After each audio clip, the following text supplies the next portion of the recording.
মাননীয় অধ্যক্ষ মহোদয়, মই যেটো প্ৰশ্ন ৰাখিছিলো পবিত্ৰ সদনত তাৰ উত্তৰ পাইছো।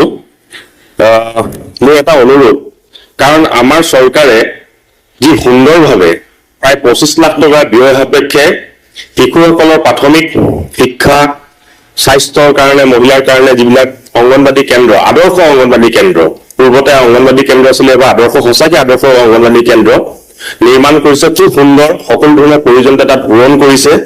মই কেইবাটাও উদ্বোধন কৰোঁতে দেখিছো, কিন্তু তাত এটা বস্তু কিছু ৰৈ যোৱা যেন অনুভৱ হয়, কাৰণ তাৰ যিটো চাৰিসীমা, সেই চাৰিসীমাটো দিয়াৰ কোনো ব্যৱস্থা নথকাৰ কাৰণে গৰু ছাগলীয়ে গৈ সেইটো নষ্ট কৰি পেলায়।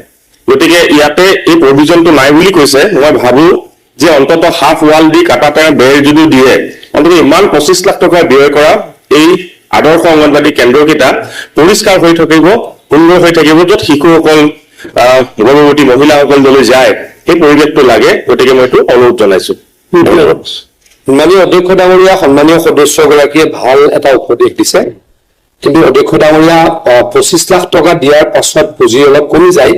কিন্তু অধ্যক্ষ ডাঙৰীয়া গোলাঘাটত, বঙাইগাঁৱত এই পুঁজিৰে 25 লাখ টকা পুঁজিৰেই এনেকৈ অংগনবাড়ী কেন্দ্ৰ বনাই ৱাল দিয়াৰ ব্যৱস্থা কৰিব পৰা গৈছে।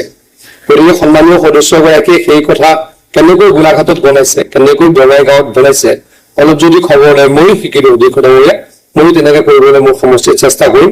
তাৰ পৰা কামখিনি হৈ গৈছে গোলাঘাটত, বঙাইগাঁৱত, সকলোৱে তাৰ পৰা চেষ্টা কৰিলে অলপ সুবিধা হ'ব। ভিডিঅ'টো চাই আপোনালোকে মতামত জনাব পাৰে।